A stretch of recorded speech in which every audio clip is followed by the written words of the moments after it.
Bom dia, que o Mestre Jesus nos ilumine nessa manhã, para que possamos bem compreender o capítulo que nós estamos estudando. Nós estamos no capítulo 4 do Evangelho segundo o Espiritismo, que é baseado numa frase, numa assertiva de Jesus que diz: ninguém pode ver o reino de Deus se não nascer de novo. E ele disse isso para provar para Nicodemos que a gente precisa reencarnar para que a gente possa evoluir e aí sim chegar até o reino de Deus. A gente precisa entender também que quando Jesus fala do reino de Deus, ele estava falando da nossa evolução espiritual, porque o reino de Deus é tudo que nós temos, nós estamos inseridos dentro do reino de Deus. Mas será que nós temos sintonia para entendermos bem isso aí? Nós temos refinamento de pensamento para chegarmos e evoluir um pouco mais? Então é preciso que a gente raciocine sobre isso. E uma das questões que se discute nesse capítulo é a questão da ressurreição e reencarnação. Os judeus tinham já nos dogmas deles pré-estabelecidos o conceito de ressurreição. Eles entendiam que os profetas, certos espíritos assim de valor, de escol, eles ressuscitavam e voltavam à vida e continuariam no seu ministério. O que a gente hoje sabe que é meio difícil a gente compreender essa questão da ressurreição, porque como é que o corpo que já deteriorou pode voltar à ativa novamente? É praticamente impossível para nós hoje que temos estudos, que raciocinamos, que entendemos melhor.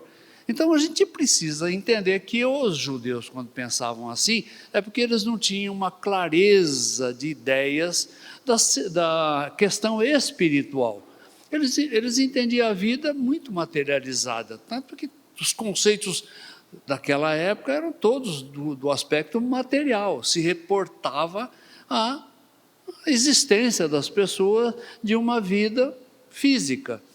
E até hoje, né, se a gente pensar bem, o nosso raciocínio, a nossa forma de encarar a vida se restringe sempre a uma existência, se restringe sempre a uma existência de uma pessoa, que vai até 100 anos, vamos colocar assim.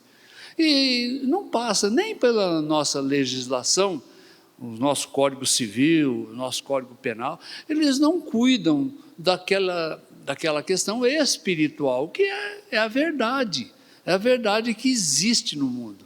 Então, se a gente é espírita, nós entendemos que primeira coisa que nós precisamos saber é que existe Deus. Depois o princípio espiritual, que vem de Deus. E a matéria, e o campo material. Que tudo é feito por Deus, tudo isso vem de Deus. Mas essa questão do espírito, ele evolui independentemente da matéria. Ele continua vivo. E isso às vezes não passa pelas nossas cogitações. Porque quando a gente planeja a nossa vida, nós não planejamos a nossa vida em termos espirituais, nós planejamos a nossa vida em termos materiais. Eu tenho um plano de vida, vou fazer uma carreira tal, vou estudar isso, aquilo, outro, e daqui 40 anos eu vou me aposentar, e aí eu estarei feliz porque realizei o meu sonho. Mas e nesse transcurso? Eu realizei o meu sonho espiritual? Nós não cogitamos disso. E é preciso que, nesse capítulo, fica bem claro que a gente precisa cogitar disso. Nós precisamos pensar como espírito. Eu estou hoje reencarnado numa família, tenho filhos, esposa, mãe, pais, enfim, aquele grupo familiar que me dá o suporte. Eu estou nesse meio. Mas E o meu raciocínio, e o meu amor, e as minhas afeições, fica restrita a esse corpo físico? Não, ela é algo que transcende o meu entendimento. Quem é que pode definir amor? Quem é que pode qualificar amor? Querer bem a alguém? Não tem como, isso é uma intensidade de sentimentos que é espiritual, vem do espírito, e é isso que nós precisamos entender.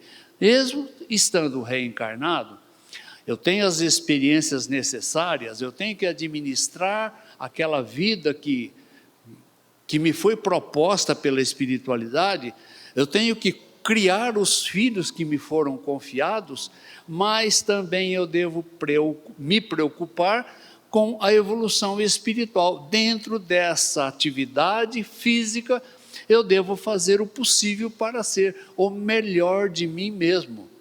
Então, quando eu penso em ser o melhor de mim mesmo, eu estou preocupado com a minha evolução espiritual.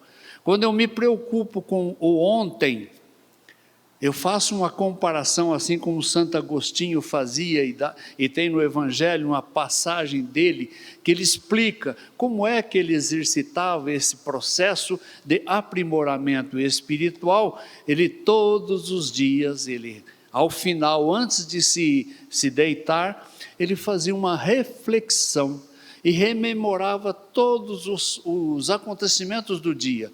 E ali ele analisava se ele foi injusto com alguém, se ele ofendeu alguém, se ele tinha falado alguma coisa que pudesse causar a alguém um transtorno, um desequilíbrio ou uma ofensa qualquer, e que quando ele descobria isso, ele se preocupava de em seguida, no dia seguinte, ir lá e acertar essa questão.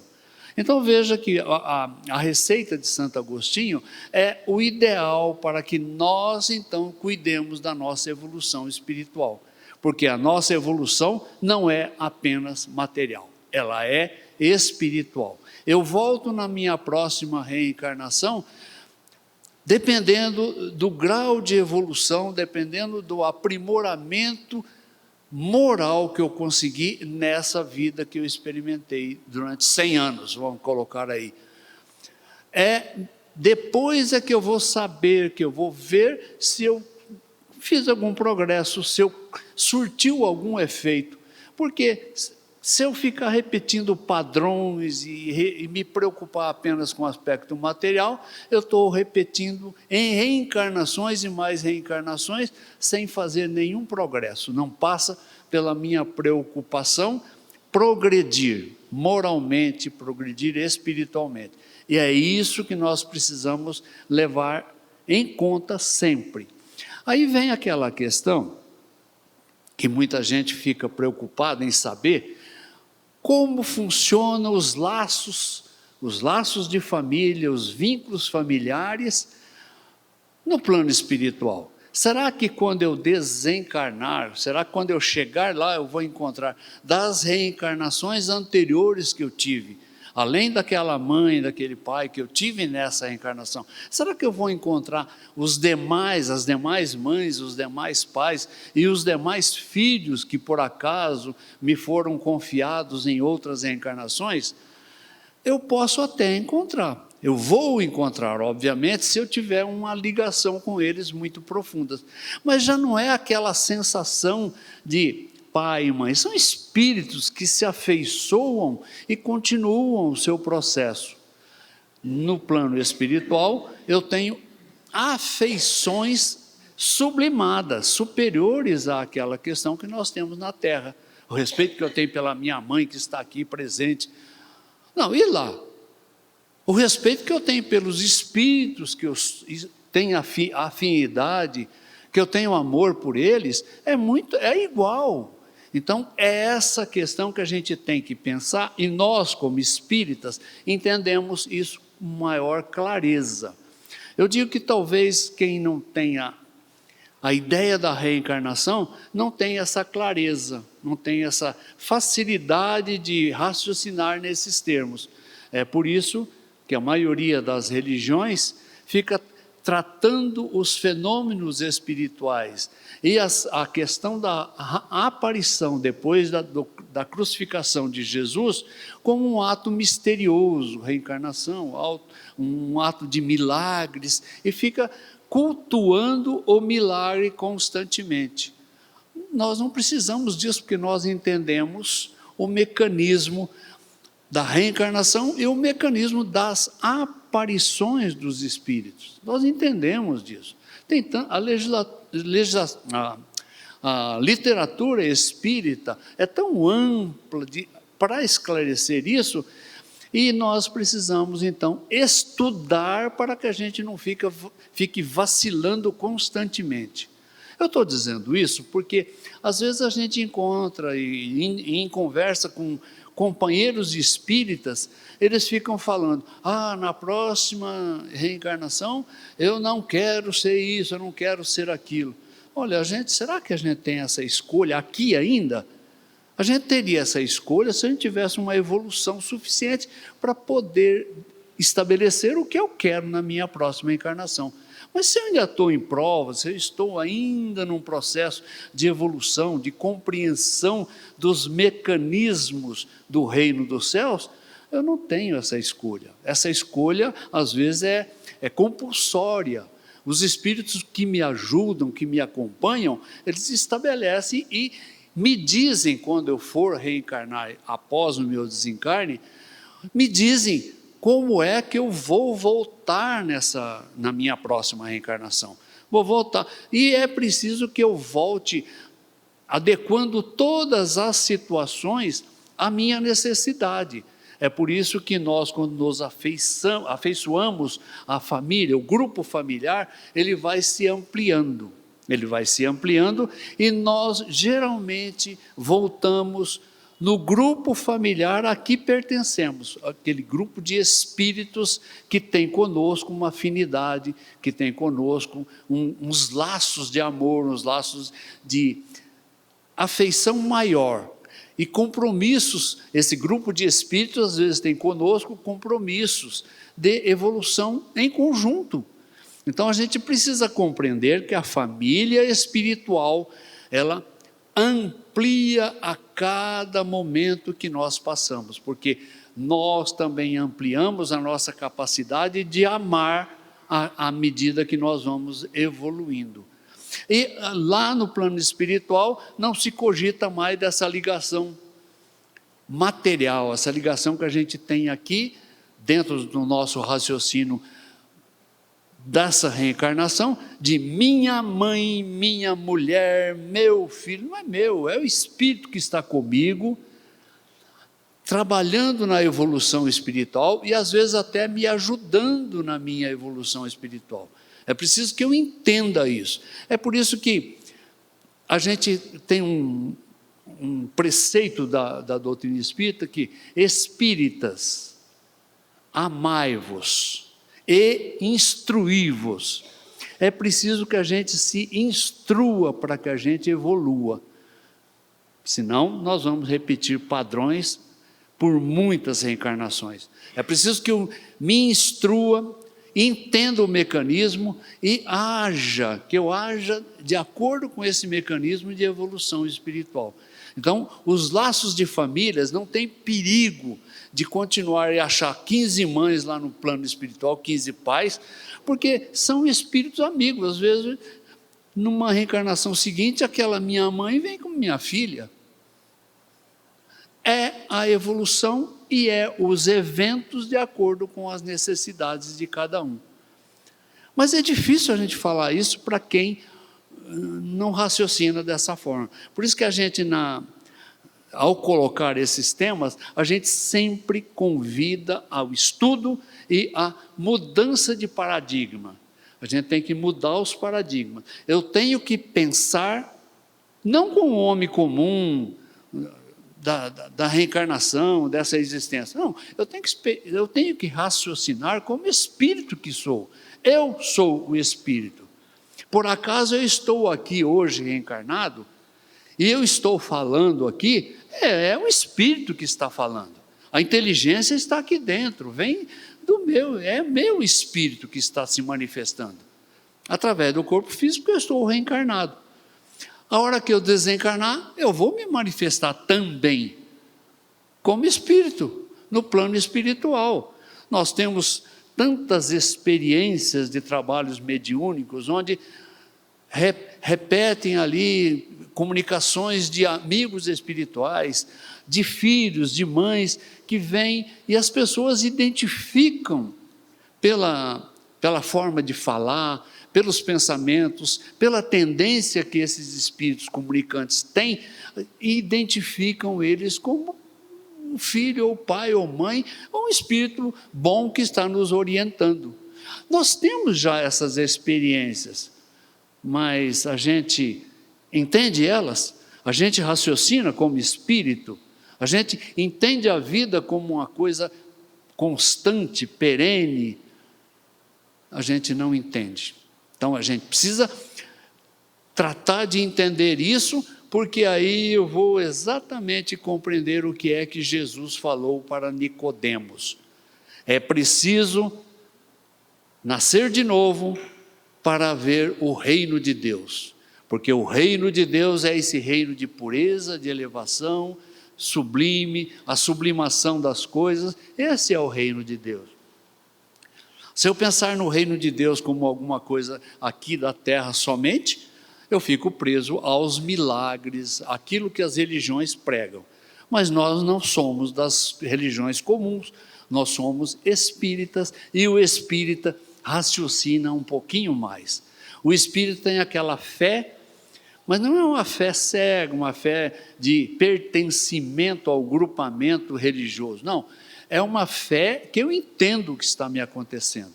Eu tenho essa fé porque é o Espírito, eu tenho essa fé porque eu tenho certeza da vida espiritual e eu tenho certeza das ideias que eu recebo através dos Espíritos que me acompanham. Quando eu faço uma prece e peço a ajuda dos Espíritos, eu percebo que logo em seguida, a minha situação dá uma acalmada e eu tenho algum insight, alguma ideia, algum pensamento que vem dentro daquele plano que eu estou preocupado, vem e dá uma solução ou dá uma saída, um caminho.